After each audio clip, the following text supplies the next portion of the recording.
Muy buenas noches, les damos la bienvenida a esta segunda sesión del ciclo de conferencias sobre medicina regenerativa, aquí con el doctor Carlos Alberto Izaza. Agradecemos a todas las personas que se van conectando con nosotros en este segundo webinar. Les comento rápidamente algo de la programación que ya hemos tenido. El jueves 26 de junio tuvimos la primera sesión. Hoy 31 de julio estamos en la segunda, buenas prácticas de manufactura y aspectos legales. La próxima la tendremos el jueves 28 de agosto para que se vayan programando también. El 25 de septiembre tendremos la siguiente sesión, la cual hablaremos de células madre en insuficiencia cardíaca. El jueves 30 de octubre estaremos con células madre en cardiopatía isquémica y cerrando este ciclo el jueves 27 de noviembre estaremos con células madre en esclerosis múltiple.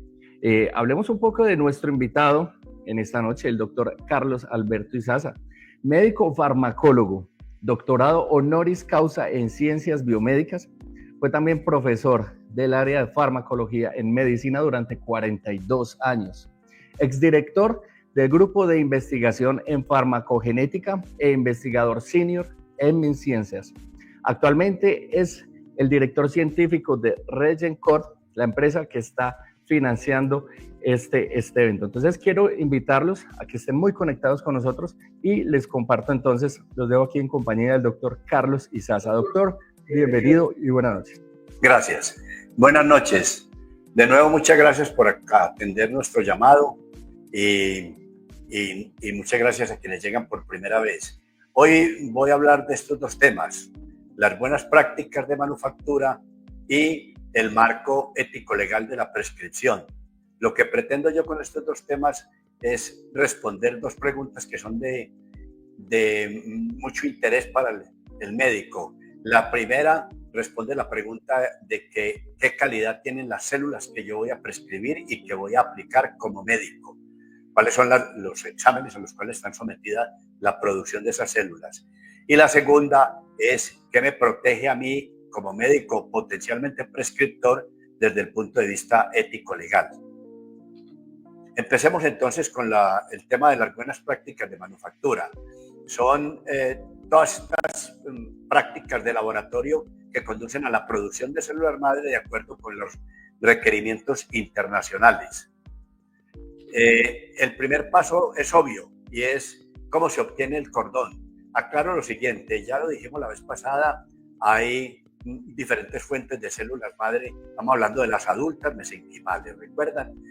Diferentes fuentes, las más utilizadas en el momento, la grasa y el cordón umbilical, la pared del cordón umbilical, no la sangre del cordón.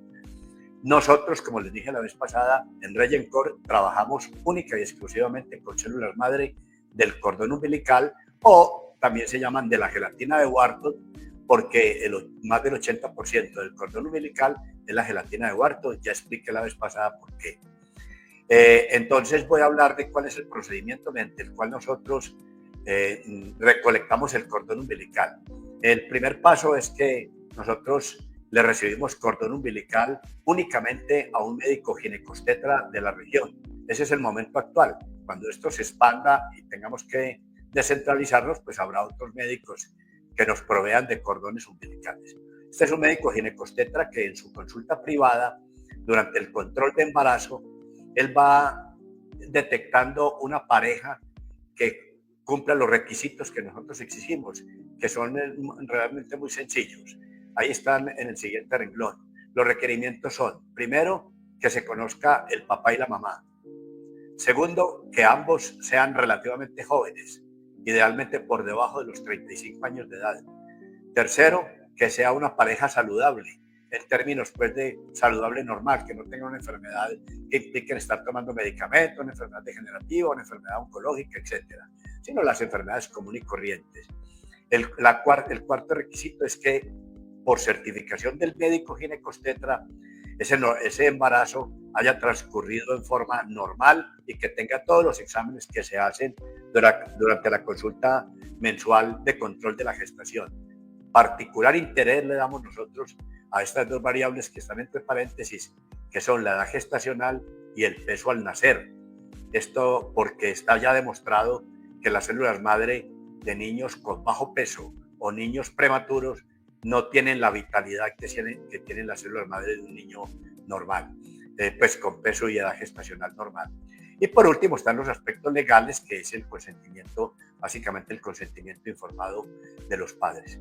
Como les digo, el médico ginecostetra a través de los controles mensuales va identificando y hacia el 7º mes él ya tiene preseleccionada una pareja, le habla de la posibilidad de donar el cordón umbilical el día del parto. Si la pareja acepta, tiene que aceptar padre y madre. Si la pareja acepta, entonces programamos una reunión de los padres con nuestra médica genetista en nuestras instalaciones. Ellos van y hacen la consulta con nuestra médica genetista, que la enfoca sobre todo desde el punto de vista genético y parental y demás, y también le da el visto bueno, si corresponde, pues.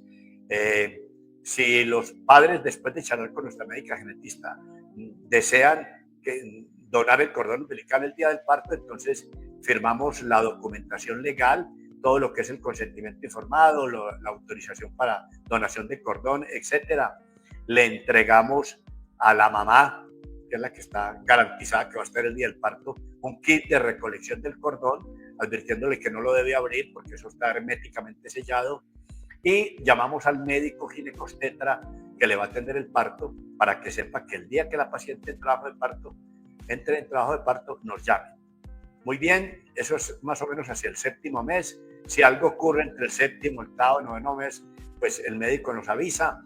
El día que la paciente empieza trabajo de parto, nos llaman. Nosotros tenemos el servicio de recolección del cordón las 24 horas del día, los 7 días de la semana.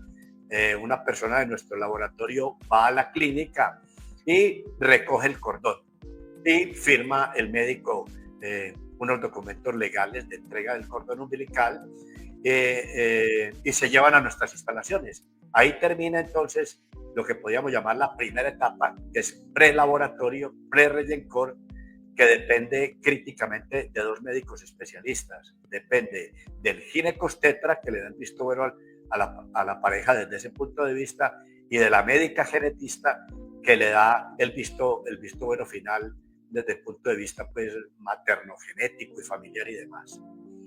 Cuando el cordón umbilical llega a nuestras instalaciones, empieza lo que podemos llamar la segunda etapa de controles de calidad, que es un paquete de exámenes que le hacemos al cordón. Primero, el cordón se lava muy bien, porque hay que garantizar que no queda con ningún otro tipo de célula. Sobre todo, particularmente riesgoso para nosotros son las células sanguíneas, porque si queda contaminado de células sanguíneas, pues puede haber una respuesta de tipo inmune, etcétera. Se limpia muy bien el cordón y se empiezan básicamente estos 3 exámenes que ustedes ven ahí. Se toman unas muestras del cordón umbilical intacto y se mandan al banco de sangre. Todos estos son laboratorios externos a nosotros, a un banco de sangre acreditado, que es el banco de sangre del Hospital San Jorge de la ciudad de Pereira, para que le hagan las pruebas que se hacen para transfusión humana, lo que sabemos todos, para transfusión de sangre, lo que sabemos todos los médicos, VIH, hepatitis B, hepatitis C, etcétera. Le hagan pruebas bacterianas y pruebas de hongos. Nosotros adicionalmente hacemos unas pruebas que no lo hacen de rutina en el laboratorio, que es el micoplasma y endotoxinas bacterianas. Ese sí lo hacemos en nuestras instalaciones. Cuando ya nos reportan que ese cordón no está contaminado, entonces pasamos al segundo examen. Aclaro con esto que pasamos a la siguiente etapa solo cuando nos han reportado normal la prueba anterior, para no perder tiempo innecesario. El segundo examen es el que se llama el inmunofenotipo, que no es más, se hace por una técnica que se conoce como citometría de flujo. Nos lo hacen en el Hospital de Biología, en el Laboratorio de Biología Molecular de una clínica privada de Cali. Es un examen que lo que busca es identificar sin lugar a dudas que se trata de células madre de cordón umbilical. O sea, se aíslan del cordón, ya una vez nos han entregado que no tiene contaminación, se aíslan lo que suponemos con nuestros métodos, que son las células madre de la pared del cordón, y se mandan a este laboratorio. Ellos lo que hacen es que miden, detectan en las membranas de las células 8 marcadores fenotípicos. Son marcadores de respuesta inmunofenotípica. El perfil de inmunofenotípico está definido internacionalmente. Para ser considerado célula madre de cordón umbilical, tiene que tener, de esos 8 marcadores, ser positivas para 3 marcadores y ser negativas para 5 marcadores. Es todo o nada. No puede ser unos sí y otros no. Ahora, si fuera células madre de grasa, el inmunofenotipo sería otro, si es de sangre es otro, etc. Aquí lo que nosotros necesitamos es que nos caractericen de manera inequívoca que hemos tenido éxito aislando células madre de la pared del cordón umbilical. Entonces, eso es lo que conocemos como la identificación de las células. La tercera prueba es lo que conocemos como el genotipo. Se toma una muestra de estas células que ya las tenemos identificadas, se destruyen, se les aísla el ADN y se hacen unos test genéticos, 22 pruebas de 22 sitios del genoma humano que son muy susceptibles de mutar. Entonces se hacen, el propósito de esta prueba es, como dice aquí, excluir mutaciones. Voy a explicar un poco. Se hace el genotipo inicialmente, o sea, tan pronto nos llegó el cordón, nos demostraron que no tenía contaminación, identificamos las células, mandamos una muestra de estas células a Cali y la otra se maneja en el Laboratorio de Genética Médica de la Universidad Tecnológica de Pereira, que es donde se hacen las pruebas de identificación humana. Es un laboratorio que tiene 25 años de existencia, que tiene todos los créditos. Hacemos un genotipo previo, en este momento, sin haber manipulado nada. Y hacemos un genotipo posterior, después de todos los procedimientos de cultivo y todas las manipulaciones que se han hecho a las células. ¿Cuál es el propósito de esto? Comparar que el genotipo previo es idéntico al genotipo posterior. Es una prueba muy potente que se acepta como una prueba genética de demostración de que durante todo el procedimiento de cultivo y manipulación las células no mutaron, porque eso es una cosa fundamental, dado que son células tan vitales, tan nuevas, con una actividad biológica tan intensa. Uno de los riesgos que se corre durante el procedimiento de cultivo es que ellas muten, y eso se tiene que descartar, desde luego, porque uno puede haber sembrado en el cultivo células madre de cordón umbilical y haber obtenido músculo o haber obtenido hueso o cartílago sin darse cuenta. De manera que estos son pruebas de laboratorio impajaritables, de altísima certeza, que son las que nos permiten decidir al final de este paquete de pruebas que tenemos aislado una muestra de células madre única y exclusivamente de cordón umbilical, que no existe ahí ningún otro tipo de células, y que además les tenemos detectado el genotipo, que lo vamos a comparar con las pruebas posteriores. Terminada esta etapa, entonces viene la fase de cultivo. Se toma una muestra de las células, 1 o 2 millones de células, como se muestra aquí, y se llevan a las áreas limpias, a las áreas estériles, y se empieza el cultivo. Un cultivo es literalmente un cultivo, o sea, se siembran, de hecho se llama así, se siembran en un medio de cultivo especializado, se le ponen toda clase de controles físico-químicos, se controla el pH, se controla la temperatura, se controla el CO2, se controla la concentración de oxígeno, todo eso, y se le ponen nutrientes durante todo el tiempo, se controla el medio ambiente, que no haya contaminación, y se llevan a la dosis que se necesita para el médico que las pidió o el centro de laboratorio que está haciendo la investigación, porque nosotros le dispensamos células a grupos de investigación para efectos de investigación o a médicos que las prescriban. Dependiendo pues de la dosis que sea, ya esto lo tenemos muy bien estandarizado en el laboratorio, lo que corresponda, 50 millones si va a ser infiltrada, 100 millones, 200 millones. Tenemos una capacidad de producción de miles de millones de células a partir de un cordón umbilical. Cuando se tiene ya lo que se considera que es la dosis. O sea, el cultivo ya llegó a la etapa en que ya hay que aislar las células. El grupo de laboratorio detiene el cultivo. Detiene el cultivo y empieza este paquete de pruebas que son la última fase del control de calidad. Se desprenden las células del cultivo, se toma una muestra de las células, se pasan al microscopio y se demuestra que todas las células que se cultivaron, las que son exactamente iguales a las que se sembraron, exactamente iguales, que todas son exactamente iguales entre sí, no hay ninguna célula diferente y que todas son exactamente las que se cultivaron, exactamente iguales a las que se sembraron. O sea, se preservó el fenotipo de la célula. La segunda prueba que se hace es que se determina la dosis mediante equipos automáticos para cuantificarlas, para responderle al médico y al paciente con la dosis que nos comprometimos. O sea, si nos comprometimos a entregarle al médico, digamos, 100 millones de células para una aplicación intravenosa, por poner ejemplo, o 30 o 40 millones para una aplicación articular, le tenemos que cumplir y le tenemos que confirmar eso. De manera que se cuantifican y esto se reporta, como les voy a mostrar enseguida. También se mira la viabilidad de las células. Eso mediante unas pruebas bioquímicas que detecta qué porcentaje de esas células están vivas, porque se pueden tener 100 millones, pero el 80% muertas. De manera que esto es lo que se conoce como la viabilidad. Por reglamentación internacional deben estar vivas más del mínimo del 80% de ellas. Nosotros trabajamos con el 90%. De hecho, tenemos estandarizado ya que entregamos viabilidades entre el 94 y el 95%. Finalmente, entonces, se envasan. Se envasan es que se llevan al container que corresponda con la vía de administración que el médico va a utilizar o con la vía de administración que el grupo de investigación necesita para su investigación.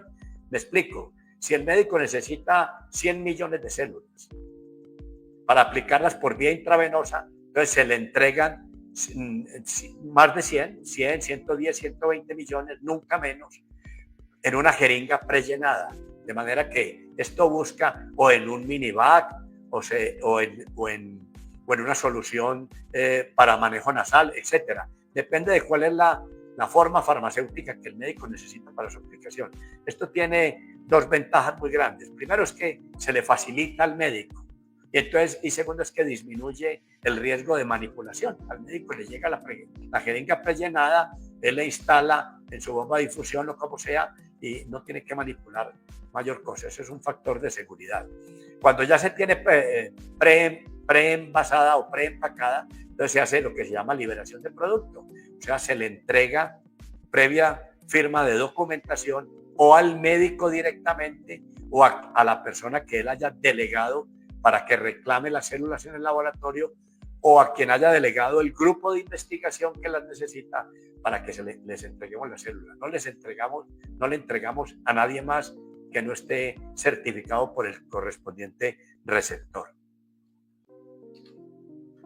Muy bien, esta diapositiva la dejé aquí para que no se me fuera a olvidar un punto, y es que todas estas pruebas que les acabo de mencionar, desde luego, implican que exista una infraestructura de laboratorio altamente compleja. Esta es una fotografía del laboratorio nuestro, porque primero estamos manipulando seres vivos, que son las células. Segundo, estamos manipulando células muy vitales, con alta capacidad de diferenciación, biológicamente muy activas, y que se van a poner a seres humanos por vías de administración que son realmente muy invasivas, como la vía intravenosa o la vía intratecal. De manera que se debe demostrar que existe la dotación de laboratorio adecuada para garantizar la calidad de la producción. En resumen, entonces, este es el documento, el certificado de garantía de calidad que nosotros le entregamos al paciente para que el paciente le entregue al médico. O sea, este documento nosotros necesitamos que le llegue al médico o al grupo de investigación que está investigando. Es nuestra garantía de calidad y al paciente.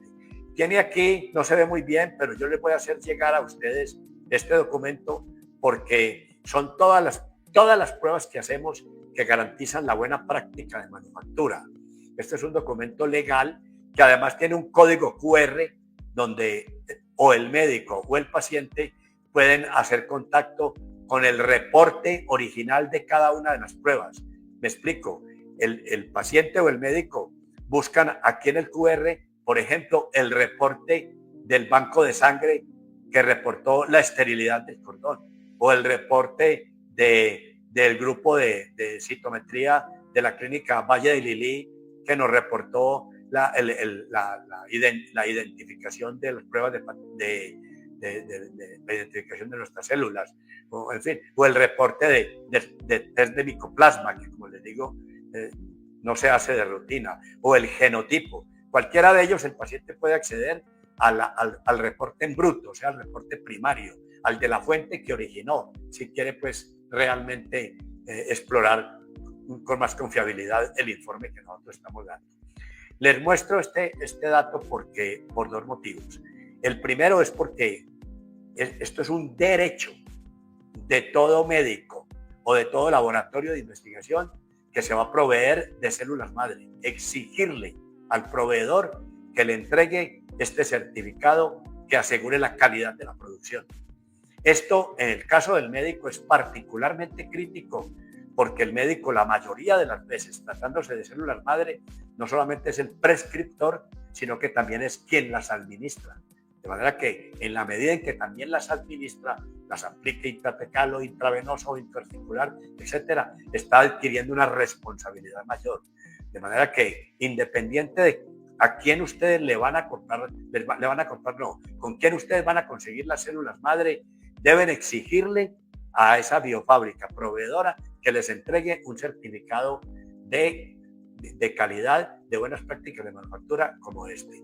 Nosotros les vamos a mandar este certificado, lo tenemos en inglés y en español, para que les sirva a ustedes simplemente como referente, para que le exijan, consíganlas donde quieran, pero para que le exijan al proveedor que les entregue este certificado. No cometan el error de aprovisionarse de células madre sin ninguna certificación, porque ustedes están asumiendo una responsabilidad muy seria al aplicarlas por vías, pues que como les dije, muchas de las cuales son invasivas.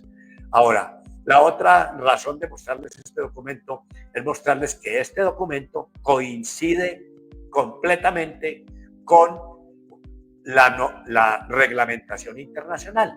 Este es el documento en la lista de requerimientos de la AABB.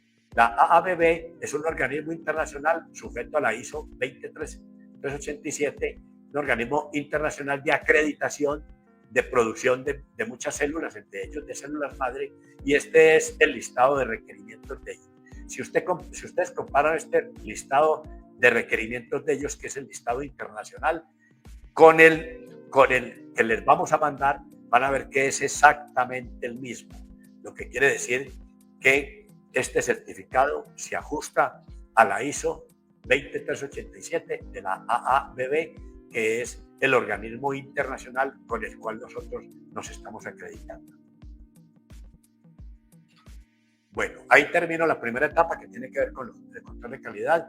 Paso al segundo tema, que son los aspectos ético-legales de la prescripción. O sea, realmente la pregunta aquí es esta. Estamos hablando del prescriptor. Es decir, a mí como médico, yo necesito saber cuál es el marco legal de la prescripción si yo voy a utilizar células madre para aplicarlas a seres humanos.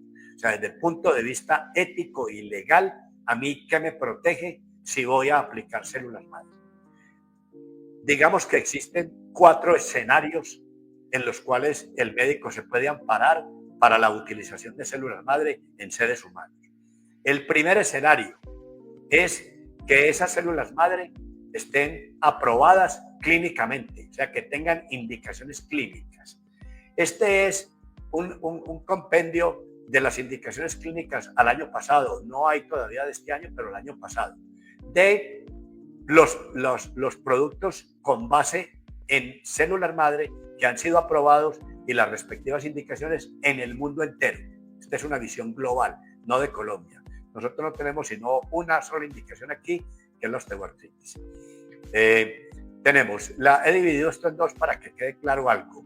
Las células madre hematopoyéticas, hay 16, había pues en el 2024, 16 productos farmacéuticos que tenían este tipo de células. Estas células son las que han dominado el panorama de la medicina regenerativa en el mundo, se aplican desde hace más de 40 años, pero es un terreno muy especializado de los hematoncólogos, de centros muy súper especializados, se utilizan en enfermedades hematoncológicas y algunas otras degenerativas y demás, pero es un terreno en el cual nosotros no hemos incursionado, no tenemos nada que ver con este tipo de células. Son células que claramente tienen indicaciones clínicas, pero son células que tienen muchas menos indicaciones clínicas que este otro tipo y son células que tienen efectos indeseables mucho mayores y más severos que estas. La verdad que, como les dije en la reunión pasada, vamos a hablar de células madre que conocemos como mesénquimal stem cell, que son las células madre adultas, maduras, obtenidas o de grasa o de cualquier tejido, pero las nuestras son de pared del cordón umbilical. El año pasado, de estos, de mesénquimal stem cell, había 10 productos farmacéuticos. 10 productos farmacéuticos cuyas indicaciones clínicas están aquí descritas. En diferentes países del mundo, en unos más que otros, etcétera, pero comprende todos los países del mundo en los cuales están aprobadas células madre con estas indicaciones. Primero, enfermedad cardiovascular, de la cual hay dos. La enfermedad, más que infarto del miocardio, es la enfermedad isquémica, desde angina de pecho implantable, infarto agudo del miocardio, de cualquier tipo. Y la falla cardíaca. Fíjense ustedes que son indicaciones clínicas aprobadas ya en algunos países del mundo. En enfermedades autoinmunes está la enfermedad de Crohn, casi en todo el mundo está aprobada, excepto en Colombia. La enfermedad de injerto contra huésped, que también es una de las grandes indicaciones clínicas que tiene en el mundo entero y que además ya se sabe que pueden prevenir la enfermedad de injerto contra huésped de este tipo de células, de las hematopoyéticas. Las enfermedades neurodegenerativas, la esclerosis lateral amiotrófica, la esclerosis múltiple, que es la que más evidencia tiene indiscutiblemente, ya está aprobada clínicamente en muchas partes del mundo, hace parte de nuestro panel de conferencias, creo que es la cuarta conferencia, dentro de 2 meses. Y la enfermedad la enfermedad degenerativa de retina, sobre todo en Japón y en Corea, en ese tipo de países donde este tipo de enfermedad degenerativa es una suerte, están aprobadas. El trauma espinal, agudo, subagudo y crónico. La osteoartritis, ya de esto hablaremos suficientemente dentro de 1 mes.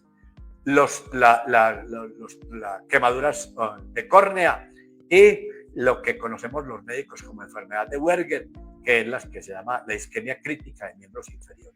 Estas son indicaciones clínicas.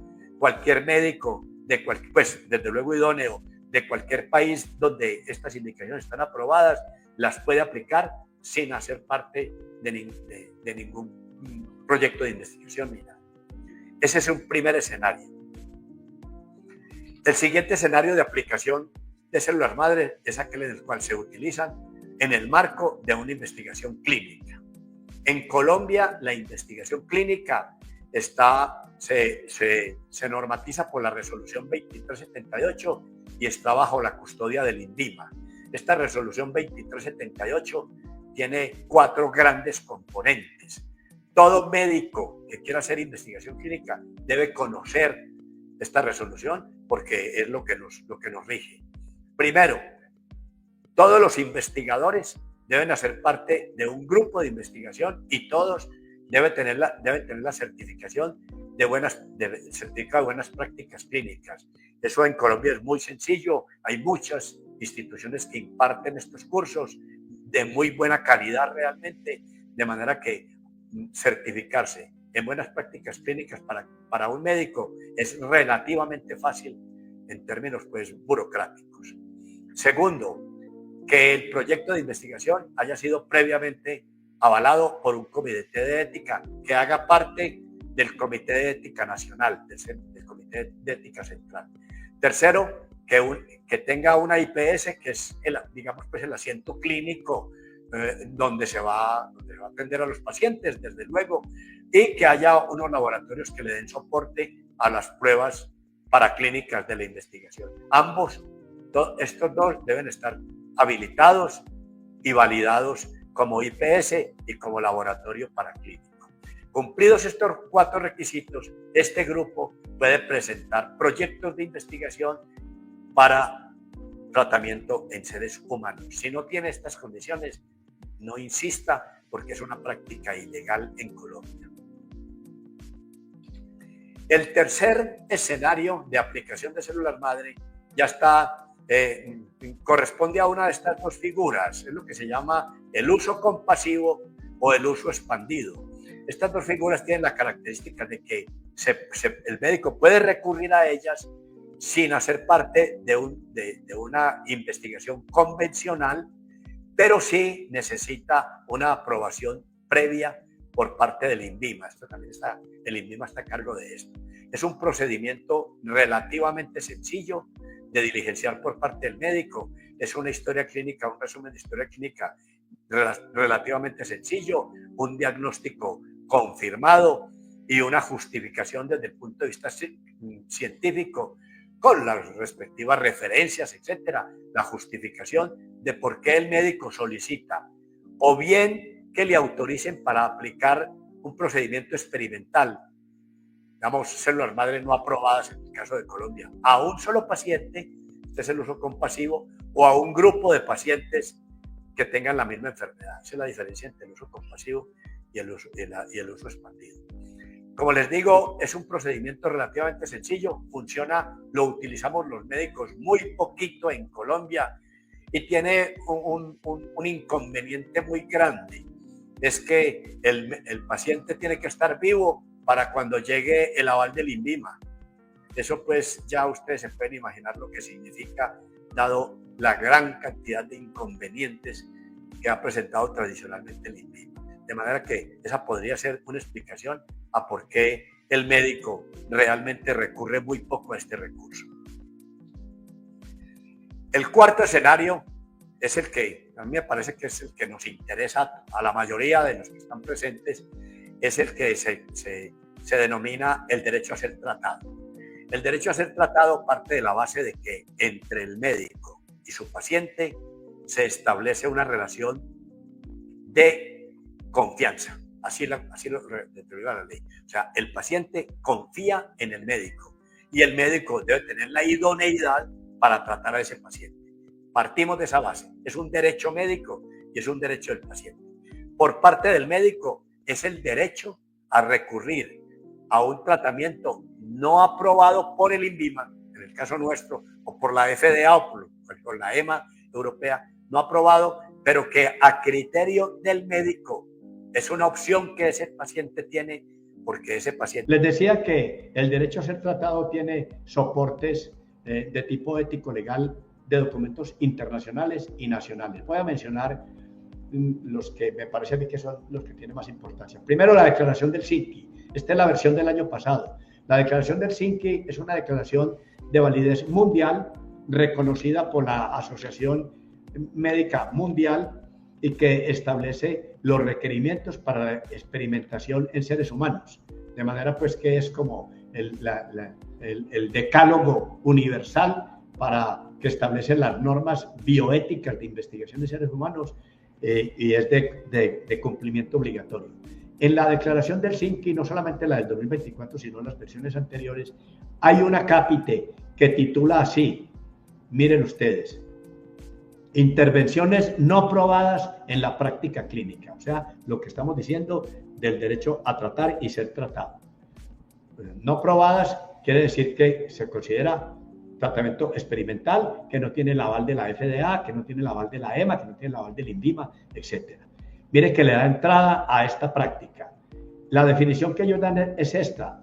Cuando una intervención no aprobada es utilizada en un intento por restaurar la salud o aliviar el sufrimiento para un paciente, debido a que las opciones aprobadas son inadecuadas o inefectivas y el enrolamiento en un ensayo clínico no es posible.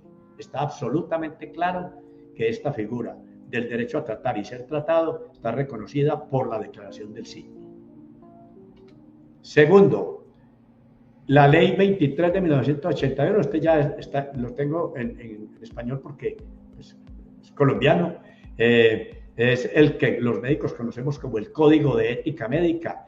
Claramente en el artículo 12, en uno de los parágrafos del artículo 12, dice lo siguiente: si en circunstancias excepcionalmente graves un procedimiento experimental se ofrece como la única posibilidad de salvación, este podrá utilizarse con la autorización del paciente o sus familiares responsables y, si fuere posible, por acuerdo en junta médica. Claramente también abre la puerta al uso del derecho a tratar y ser tratado. Está en el Código de Ética Médica. Y por último, está nada más ni nada menos que una sentencia de la Corte Constitucional de Colombia, que como todos sabemos, por encima de ella no hay nadie, absolutamente, porque es lo que define qué es constitucional y qué no, que se llamó el principio de precaución.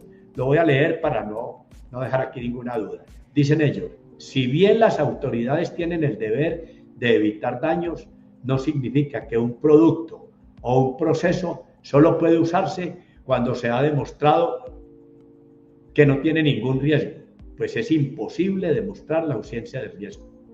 No se puede inhibir el desarrollo de ciertas prácticas comerciales o investigativas por el hecho de que exista un riesgo. Ante un riesgo potencial, la autoridad debe evaluar si dicho riesgo es admisible o no y determinar el curso de la acción. Muy bien. Para terminar, quiero hacer referencia a un punto. Yo creo que todas estas cortapisas, todas estas talanqueras que en el mundo entero están poniendo innecesariamente los organismos, las instituciones de reglamentación de medicamentos, de tratamientos y demás. Estoy hablando de la FDA, de la EMA, del INVIMA aquí en Colombia, son exageradas. Y hay que reconocer que en este momento hay una corriente muy fuerte en el mundo, de tipo en la comunidad médica, en la comunidad científica, para presionar a estos organismos a que relajen un poco la excesiva normatividad que están haciendo. Para explicar esto, quiero mencionar dos cosas. Los dos países del mundo que están liderando esto, de romper las talanqueras que están poniendo los organismos de reglamentación, son China y Estados Unidos, los dos colosos del planeta. O sea, aquí no estamos hablando de un par de advenedizos. Y aprovecho para decir que hace poco salió un documento firmado por organismos académicos europeos diciéndole a la EMA que por favor sea un poco más flexible en relación con el ingreso de las células madre a la práctica clínica. Bueno, vuelvo aquí a esta historia. En los Estados Unidos hay en este momento 5 o 6 estados que permiten el uso clínico de células madre, más o menos con la figura que les acabo de decir, el derecho a tratar y ser tratados. De esos estados traje esta, que es la ley de la autorización de uso de células madre en el estado de la Florida. ¿Por qué la traje? Porque es del 1 de julio de este mes. O sea, cumple mañana un mes de entrar en vigor. ¿Qué tiene? ¿Cómo está? Hay varios estados, pero ¿cuál es como el fundamento? ¿Cuáles son los soportes de esta ley? Miren lo que hace esta ley. Primero, reconoce que las células madre tienen potencial terapéutico y que producen mejoría en los pacientes. O sea, es categórica en que con respecto a la efectividad no hay dudas. O sea, aquí no hay nada que probar, ni hay nada que aprobar. Se reconoce que tienen propiedades terapéuticas que mejoran la vida de los pacientes. Primer punto. Segundo punto, dado que son entonces un instrumento terapéutico reconocido, autoriza, el segundo punto, a los médicos para llevar a cabo terapia con células madre, no aprobadas, en el caso de los Estados Unidos, por la FDA, pero desde luego bajo ciertas circunstancias. O sea, miren ustedes cómo realmente estas ataduras de la FDA las están rompiendo organismos que tienen una autoridad mayor incluso que la propia FDA, porque consideran que la FDA está siendo excesivamente conservadora. Vaya uno a saber haciéndole el favor a quién, pero esto es excesivamente conservadora. Entonces autorizan al médico literalmente a pasar por encima de las decisiones de la FDA. Desde luego eso con ciertas restricciones, por supuesto, como dice ahí, bajo ciertas circunstancias. Por ejemplo, y está en el tercer soporte de esta ley, que sea un médico que tenga un perfil profesional y un perfil ocupacional que se corresponda con la indicación clínica en la cual va a usar, o sea, que sea un médico que tenga demostrada idoneidad, y abren aquí 3 condiciones clínicas en las cuales de entrada se permite el uso. Esto desde luego todavía está un poco inmaduro, las 3 indicaciones que están ahí hay que precisarlas, probablemente vayan a entrar otras, pero de todos modos, miren ustedes cómo precisan. Ortopedia. Yo creía que iba a salir algo que hablara solamente de osteoartritis, ¿no? Realmente lo abrieron a enfermedad ortopédica. Segundo, la curación de heridas, el cuidado de heridas, que también es un espectro muy amplio, un término pues que desde luego no es escrito por expertos y que se tiene que entrar a precisar. Y el tercero, que es altamente satisfactorio que lo hayan incluido, es el manejo del dolor. En el manejo del dolor prácticamente caben centenares de patologías, de manera que esto lo van a tener que precisar más, pero como les muestro, están empezando a aparecer en países de alto prestigio en el mundo autorizaciones clínicas del uso de células madre, haciendo uso de la figura el derecho a tratar y ser tratado. Muy bien, aquí termino. Muchas gracias por la atención. Nos vemos el próximo mes, si a ustedes les parece. Gracias.